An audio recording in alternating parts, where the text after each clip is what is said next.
ar o Resenha Tricolor especial Janela de Transferência. Essa janela foi tão bombástica, e ainda pode ser mais, que vocês nos tiraram das férias para debater com vocês e opinar sobre tudo isso que está acontecendo no Tricolor. Para mim essa janela foi tão especial que eu comparo ela à janela de 2004, quando a gente trouxe Mineiro, Josué, Fabão, Danilo, Marquinhos. Obviamente que eu estou falando antes de ver esses caras todos que chegaram a entrar em campo.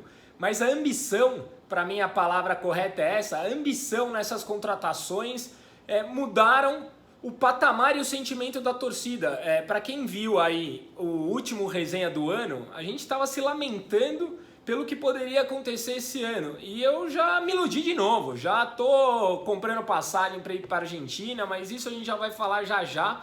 Os caras não estão aqui, tá cada um num canto do mundo, o Junks pra variar tá viajando, o Dani sei lá onde, o Gui tá de mudança. Então é só o chorinho, produção.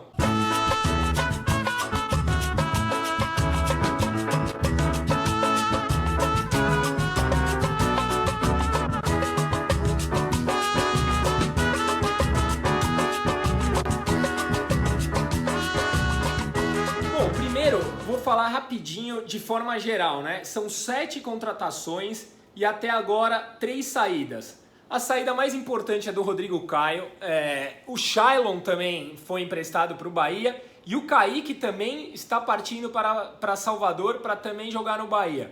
Cara, o Rodrigo Caio é o que a gente vem falando há muito tempo, é um fim de um ciclo, é um puta cara legal, bom caráter, mas não dava mais pra ele estava infeliz no clube, a torcida já estava infeliz com ele, é um fim de um ciclo e vida que segue. E antes que comece aquele mimimi, ai, ele vai sair do São Paulo e ser campeão, sorte dele, cara. É como num relacionamento, você separa da sua namorada, do seu namorado, do seu marido, seja lá o que for, você não quer que o cara morra, você quer que o cara seja feliz, ou você quer que a sua mulher seja feliz. Vida que segue. Tomara que ele seja feliz e tomara que não seja campeão, porque quem será vai ser o São Paulo.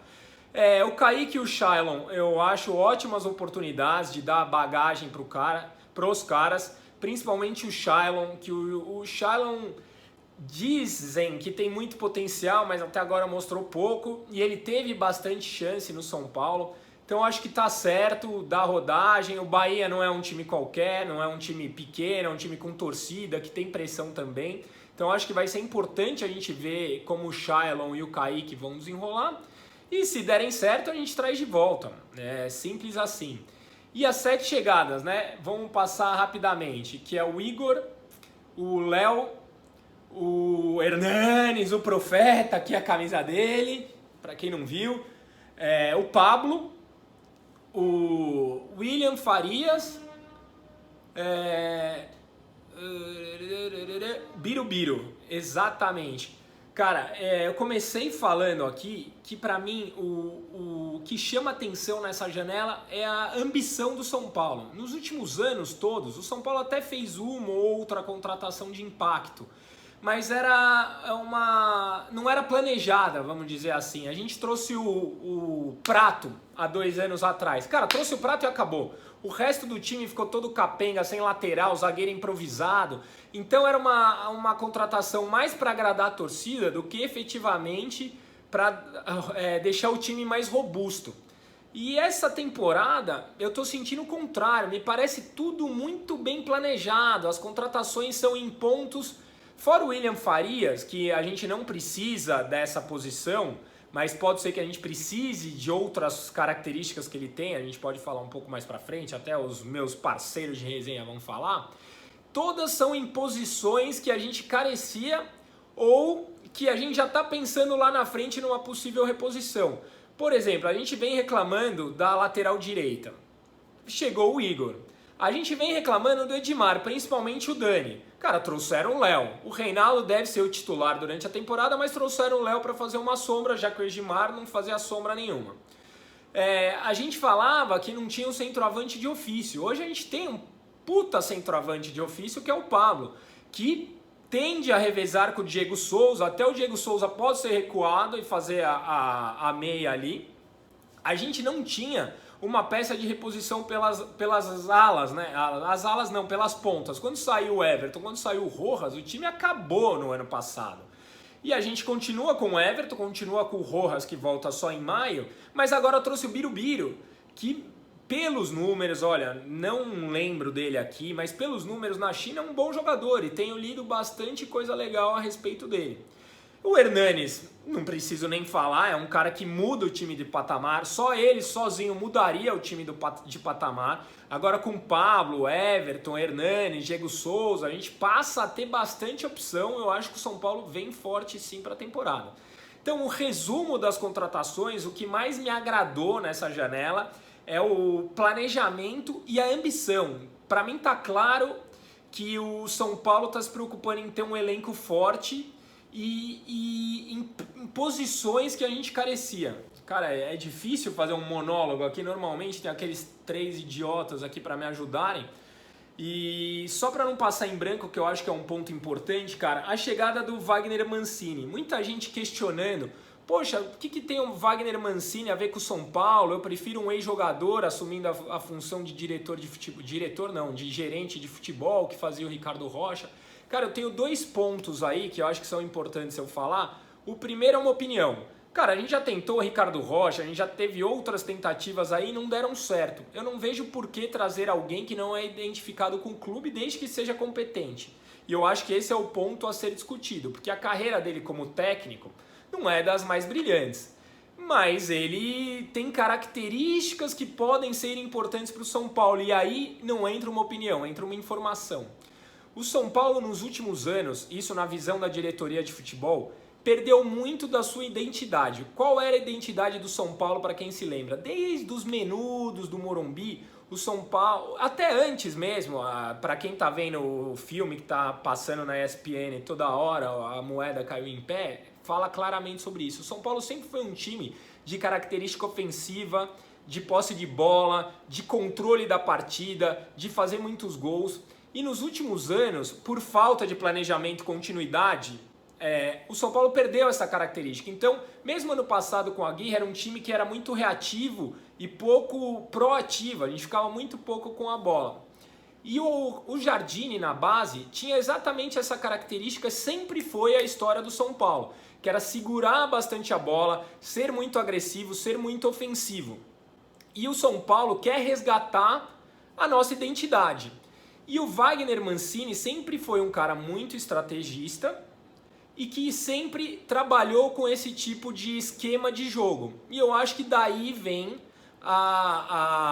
o nome do Wagner Mancini para o São Paulo. Porque o Jardine é um técnico ainda com pouca experiência e que pode precisar de alguém mais macaco velho na gestão do vestiário.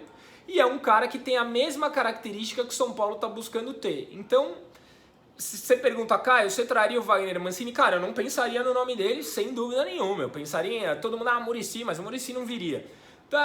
No Ronaldão, o Zete, eu pensaria em outros caras assim, mas eu entendo a escolha do Wagner Mancini por tudo isso que eu tô falando pra vocês. Para. O Caio abre a porra do vídeo que a gente tá fazendo especial. Fala de quem saiu e não fala da melhor saída da janela. Caião, pelo amor de Deus, bicho. Saiu o Sidão, a gente se livrou do... Se tinha sapo enterrado, eu não sei, mas que tinha um cone no gol, tinha. E saiu, meu amigo. Não dá pra falar das saídas da janela sem agradecer a Deus. Santo Goiás, o time verde mais glorioso do Brasil, de tirar essa ameba do nosso gol. Obrigado, Goiás. E se você falou que o Rodrigo Caio vai ser feliz, o Goiás não vai ser feliz, infelizmente. Fez um puta favor pra nós, mas vai descobrir que pula bonito, faz vídeo legal, toca pandeiro e é um goleiro de merda. Obrigado, até nunca mais. Mas agora vamos deixar de conversa fiada e eu quero ouvir a opinião desses 3 xaropes que estão espalhados pelo mundo aí. Vamos falar individualmente, o que vocês acham, pessoal, de falar individualmente de cada uma das contratações. Ô Junks, por que não começa você falando sobre o Igor? O que você achou da contratação do Igor? Fala, senhores. Boa pergunta. Eu acho o Igor uma aposta, a gente precisa de um lateral direito sim. Ele vem da Série B, jogou pela Ponte, aí a Série B, fez um bom campeonato, mas vem para somar e vem para ver se briga um pouco com o Bruno Pérez, para ver se ele põe ele numa disputa aí, né, gente, para ver se ele dá uma raça um pouco maior. A coincidência é que ele vem do Mato Grosso, o Igor de Sinop também, da cidade do nosso ídolo Rogério, e vamos ver, já é um bom começo e a gente precisa de nomes assim, umas apostas que querem mostrar, querem crescer na carreira e brigarem por uma posição, pela lateral direita, que hoje é uma posição que está em disputa. E aí eu queria saber também, Dani, falando em aposta, falando em laterais, o que você achou do Léo Pelé? Se você tem essa opinião que vem brigar ou se definitivamente não é pra titularidade. Fala, Junqueira. Cara, era pra aparecer no vídeo só agora, mas o Caio esquece o Sidão, não dá pra gente não fazer uma intervenção rapidinha. Cara, a primeira coisa pra mim acho que não é Léo Pelé, eu acho que a gente tem que adotar só Léo mesmo, apesar de que o bicho é a cara do Pelé, né? Você olha pra ele, você vê o Pelé, o filme do Pelé, né? Pelé, eterno ator que faz o Pelé, é a cara dele também. Eu não gostei inicialmente da contratação do Léo, porque os números são ruins, ele escolhe bastante coisa errada. Mas depois eu fui ver vídeo, eu devo ter visto uns 8 jogos dele e talvez tenha dado azar. Eu acho que assim, tem uma parte que é muito boa, que a gente tem que ressaltar, que é a evidência que a direção vê o que a gente vê. Não dá para não comemorar que a primeira busca seja por um lateral reserva, porque isso deixa muito claro que Edmar não é solução, não é parte, não é alguém que está nos planos de um time vencedor. Então isso já é para comemorar. Puta, foram atrás de um jovem talento, não sei o quê. Daí tem uma parte que eu questiono, que é, puta, o Júnior Tavares, Kaique, o Jardine conhecia todos eles. E foram caras que foram bem. Se a gente tem que ir atrás de outro cara, é porque esses caras não eram jogadores para estar no profissional de São Paulo. Kaique emprestado para ver se com uma camisa com menos pressão, de onde veio o Léo Pelé, ele funciona. E daí o Léo é um cara que tem boa estatura, é um cara que tem velocidade. Eu acho que ele toma decisões erradas, se embanando um pouco do que era o Luiz Araújo no começo da carreira. É um cara que depois que você vai ver mais a fundo, ele criou bastante oportunidade e tinha atacantes muito ruins no Bahia. Os caras perdiam muito gol de chance que ele criava. E daí você tem que dar um desconto pro moleque ver. Acho que o Reinaldo é titular, mas o Reinaldo é uma avenida em alguns jogos. O Reinaldo fez jogos ruins no segundo semestre. E por isso talvez o Léo tenha chance sim. Seja testado numa contusão, numa suspensão, bate na madeira sobre a contusão, mas acho que o Léo pode ter chance sim, a gente precisa ver como que sente a camisa pesada, mas acho que foi uma aposta interessante. Estudando um pouco mais, eu até revi um pouco minha opinião sobre ele, não acho que vem para solucionar nada, mas é uma aposta interessante. Gui, você, bichão, acho que a primeira grande contratação mesmo foi a do Pablo, que talvez alguns me xinguem, mas tem hora que ele me lembra até o França, um centroavante mais clássico. O que você achou da chegada do Pablo? Fala Dani, fala pessoal, tudo bem? Como estão de férias aí, curtindo, bebendo todas? Beleza. A chegada do Pablo, Dani, achei que foi uma chegada muito importante para o São Paulo. Eu vejo um lado bom e um lado ruim. O lado bom é que o São Paulo, com a chegada do Pablo, volta a brigar com os grandes clubes em termos de contratação. O Pablo era um cara que era pretendido pelo Palmeiras e pelo Flamengo, que são hoje os dois times que têm mais dinheiro no Brasil, e o São Paulo foi lá e ganhou essa disputa, independente das circunstâncias, né? E o lado mais ou menos um pouco ruim que eu vejo é que o Pablo fez um grande segundo turno de Campeonato Brasileiro na carreira, né? Ele é um jogador que era do Atlético Paranaense desde o início da carreira, foi emprestado 2 vezes para o Figueirense, foi emprestado para o Real Madrid Castilha, foi emprestado para o Cerezo Osaka e não brilhou fazendo muitos gols nesses times, né? Ele fez bastante gols na segunda metade do campeonato, depois da chegada do Thiago Nunes, né? E se destacou também na Sul-Americana, no título do Atlético, e inclusive foi artilheiro da Sul-Americana. Então, ele é uma aposta de valor alto. Então a gente espera bastante do Pablo pelo valor que foi pago e independente dos números dele, né? Apesar dos números que ele tem na carreira. Então vejo com muito bons olhos essa contratação E óbvio, torceremos para que ele tenha muito mais sucesso no São Paulo do que teve em qualquer outro time por aí, né? E agora eu queria saber, Caião, o que você achou da chegada do Thiago Volpi, que era especulado no São Paulo faz mais de ano, aí 1, 2, 3 anos já, e finalmente chegou do Querétaro do México. Fala aí pra gente, o que você achou? Cara, acho legal até falar sobre o Volpi, porque quem acompanhou a gente ano passado, a gente até fez algumas críticas que a galera pedia, o Volpi, Volpi, Volpi.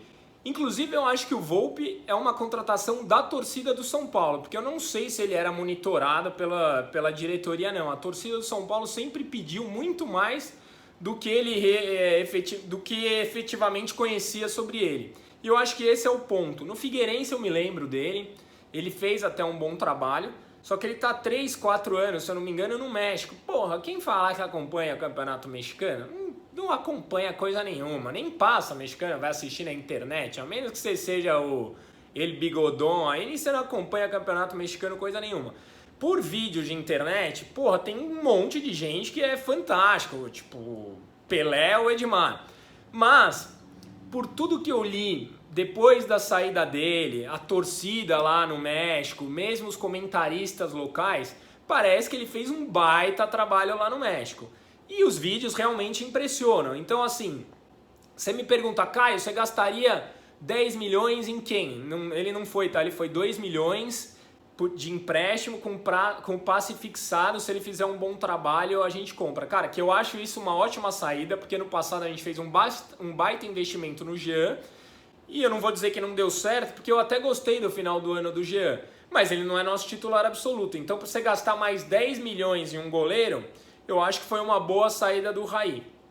Então, assim, eu não investiria. Eu investiria no Groi. Quando eu escrevi isso no Twitter, no dia da contratação, todo o Groi.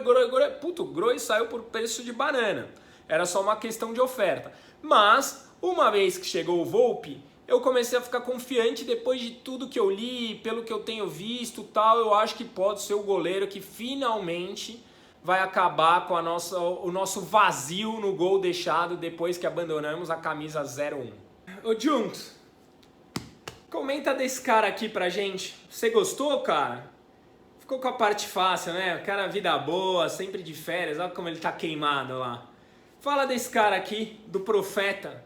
Você acha que o Profeta vem para entrar naquela prateleira de ídolos bem pequena? Porque ídolos tem bastante, mas aquela bem seleta ali. O que você acha? Caião, que facilidade essa pergunta, meu rei. Do Profeta, era o que a gente precisava, vai mudar de patamar. A gente tem falado isso nos outros programas. Você que não assistiu, assiste lá o último resenha de 2018. A gente fala sobre esperança, sobre contratações. Era o que a gente queria para o São Paulo e a gente viu já quando o Hernanes participou do segundo turno por empréstimo que a gente voou. Se eu não me engano, foi o segundo melhor aproveitamento do segundo turno na época com o Dorival em 17, que é fraco, técnico, o Dani que o diga, mas o Hernanes vem trazer uma moral diferente, um patamar diferente para brigar por título. É coisa séria. Eu confio muito, é um puta de um jogador e é um nome que eu gostaria muito e acho que é o nome principal para essa temporada. Já aproveitando um pouquinho sobre as contratações, queria saber do Gui, uma pergunta fácil aí, Guizão, do Birubiru. Fala dos números um pouquinho dele, é uma aposta muito nada a ver ou é uma coisa pode dar jogo aí, tipo o Marcos Guilherme, uma correria na ponta, o que você... Tá vendo isso aí? Porque o Profeta, meu amigo, é nota 10, não vai nem sair, é ó concurso nas nossas notas e segura as profecias do Profeta profeciando todos os provérbios profetais, certo? Fala aí, Gui do Birubiru. Fala de um que era Birubiru, gostei, é um jogador que estava na China, né? É um jogador jovem ainda, ele era do Fluminense, mas antigamente foi emprestado para Ponte Preta, fez um grande campeonato brasileiro em 2015, né? E de 2016 a 2018 jogou lá na China, na segunda divisão. Não é um parâmetro de qualidade do futebol brasileiro, né? Muito menos de um São Paulo, mas fez 37 gols em 68 jogos. É um cara que fez muito gol lá na China. Então ele joga com os dois pés também, é uma boa qualidade para ele. Franzino, pequeno, tem 1,64 m se não me engano, então para meter uma correria e ser uma boa opção para reserva ali, ou até se destacar já pode entrar jogando de titular. Eu acho que é uma boa aposta, 24 anos, então tem tudo para se desenvolver no São Paulo, ganhar corpo e meter correria nos caras por aí. Ele me lembra um pouco o Everton no estilo de jogo, com a diferença que ele joga muito bem com os dois pés e o Everton tem a direita um pouco deficiente, né? Então gostei, vamos apostar e vamos torcer também pro Birubiru se dar muito bem aí e trazer título pra gente. E ô Dani, queria saber de você, cara. Essa é polêmica, hein? William Farias. O que você achou do William Farias? Todo o entorno da negociação, o empresário, e você está muito a par desse assunto e, inclusive, deve ter boas histórias para contar aí sobre esse caso. O que você achou, Dani? William Farias. Senhor Farias. Cara, senhor Farias acho que foi a contratação, sem dúvida, a contratação mais polêmica dessa janela de transferência. Eu me enfiei bastante nessa polêmica, porque critiquei bastante, peguei bem pesado na contratação do William Farias. Acho que ele é Por que ele é polêmico? É uma posição que não era tão carente, né? Se você fala de um segundo volante, até é carente, mas primeiro volante, que erra bastante passe, que tem mais a questão de destruir do que construir, não era uma carência do elenco. É um jogador que sofreu com lesão nos últimos anos de uma forma surreal até, né? Você pega 7 lesões em meses. Espero que não tenhamos um Michael Suel à missão, mas principalmente porque, cara, todo mundo acompanha e sabe do apreço que eu tinha pelo Sidão, ainda tenho pelo Edmar, espero que ele esteja de saída em breve. Mas coincidentemente, e hoje eu sei que é coincidentemente, porque tive a chance de falar com o Fábio Melo, que é o empresário, e é mais um jogador dele numa janela, e eu tenho bastante trauma dos últimos dois. E eu até fui bem enfático que esse era o motivo e tal. E conversando com o Fábio, que foi um cara muito bacana comigo e me explicou muito mais do que eu merecia tecnicamente, dos porquês, da oportunidade, de como tá vindo, da chance de ouro que o cara tem, eu até entendi mais e depois lendo a história do filho dele, me sensibilizei bastante com o lado humano da contratação do cara que ele é. Mas nunca gostei do futebol dele, acho que fez um bom começo de carreira no Curitiba. Não foi bem no Cruzeiro, uma camisa um pouco mais pesada, e depois no Vitória oscilou entre altos e baixos, com o último ano mais baixo. E a gente precisa ver em campo, né? Vai ser um leão, vai correr como nunca correu, vai desarmar, vai ajudar bastante, seja bem-vindo. Mas a partir do momento que vestiu a camisa, cara, e tá aqui, vamos torcer para dar certo. Eu não quero falar, eu tinha razão, eu sabia que ia dar errado, eu sabia que ia ser uma merda. Muito pelo contrário. Eu quero que ele seja o primeiro cara que o Fábio Melo trouxe que vai vingar no São Paulo e vai jogar bola, diferente dos outros dois. Falei isso pro próprio Fábio, que sinto muito. Sidão não deu certo, o Edmar nunca dará certo. Boa sorte, William, tô torcendo por você. E agora um desafio final. O desafio é o seguinte: chegou um monte de gente, São Paulo manteve boa parte do elenco, né? Tirando poucas saídas pontuais e nenhuma que abale alguma coisa. Qual seria a escalação de vocês? E eu começo pela minha, toda a parte tática do programa eu acabo ficando responsável.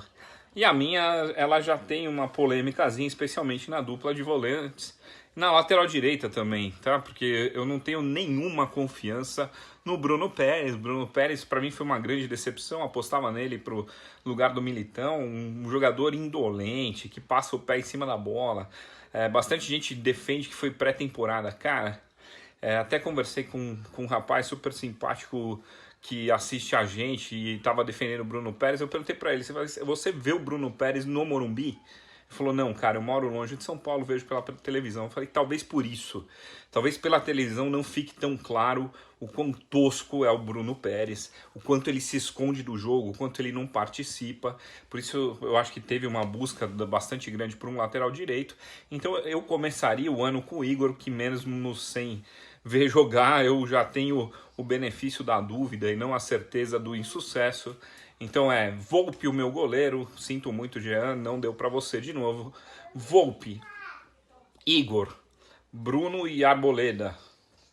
Reinaldo, por enquanto, hein, Reinaldo? Pelo amor de Deus. A minha dupla de volantes está desfalcada no momento porque o Luan está na seleção, mas a minha dupla titular é Luan e Lisiero. Lisiero joga muito melhor quando joga de segundo volante. Para mim, hoje, o Luan é o melhor volante que a gente tem no elenco. E daí a gente tem a volta do Profeta com a camisa 10. E daí um trio diferente, que para mim é Birubiru na direita, Everton na esquerda e Pablo na frente. Diego e Nenê. Peças que eu conto para o elenco, mas para mudar jogo no segundo tempo, para alterações táticas, para adversários específicos, esse seria o meu São Paulo para começar a temporada. E o de vocês? E para finalizar, eu, na minha humilde opinião, escalaria um 4-4-2 do São Paulo Futebol Clube da seguinte maneira. Vamos com Volpi, Bruno Pérez ou o próprio Igor, que é uma aposta, Bruno Alves, Arboleda e Rei, Jusilei, Luan, Hernanes e Nenê, Pablo e Everton. Se não vier uma bomba aí no ataque, mas que time, hein, senhores? Puta, segura, tricolor! Junqueira, ao contrário de você, eu não iria de 4-4-2. Minha escalação pode ser um pouquinho polêmica, mas eu acho que daria liga nesse time de São Paulo. Vamos lá. Thiago Volpi, 4-2-3-1. Thiago Volpi, Igor, Arboleda, Bruno Alves, Reinaldo, 2 volantes, Jusilei e Luan. Na frente, 2 volantes, Jusilei e Hernanes fazendo segundo volante, já ajudando no ataque. No meio, Diego Souza, no lugar do Nenê, que iria para a reserva. Esquerda, Everton, direita, Birubiru, Pablo na frente. É um pouco polêmico, mas eu acho que vale a pena a gente tentar ver uma escalação dessa. Eu gostaria muito de ver esse time em campo, para ver como funciona. E para mim o Diego Souza, apesar de ter sido nosso artilheiro em 2018, joga muito melhor no meio e acho que pode render bons frutos numa parceria com o Pablo aí. Beleza? Valeu, pessoal. Abraço. A minha escalação, cara, eu iria de Volpi, Bruno Alves por enquanto, isso se o Vitor Ferraz não vier, porque realmente existe negociação com o Vitor Ferraz, existe plano B para ele. O Santos não quer liberar, obviamente, o presidente acabou de sofrer um processo de impeachment, o cara não vai liberar assim, tá fazendo jogo duro. E eu não espero que o Vitor Ferraz faça o que o Arrascaeta tá fazendo, por exemplo. Eu não gosto de jogador assim, não. A gente passou isso com o Cueva, eu detesto gente assim. Então o meu time seria Volpi, Bruno Pérez, né? Aí Bruno Alves, Arboleda e Reinaldo, Jusilei, Hernanes e Diego Souza, Everton, Pablo e Nenê, ou Birubiru. Então o Nenê e o Diego Souza e o Pablo fazendo esse revezamento, mais o Diego Souza e o Pablo no centroavante com a meia. E quando tiver essa alternância, de repente, com o Nenê também, ficaria um time com uma mobilidade um pouco maior. E o de vocês, cara? Comenta aí, tem essa história do Pato, tem gente pro meio campo que estão falando, será que acabou a janela, será que não acabou? Você ficou satisfeito? Cara, eu fiquei super satisfeito com essa janela de transferência, tá otimista? Você acha que dá pra passar pela pré-Libertadores? Comenta aqui com a gente, cara, é bom estar de volta, mas oficialmente a gente volta na outra semana ainda. Um beijo do Magro, valeu!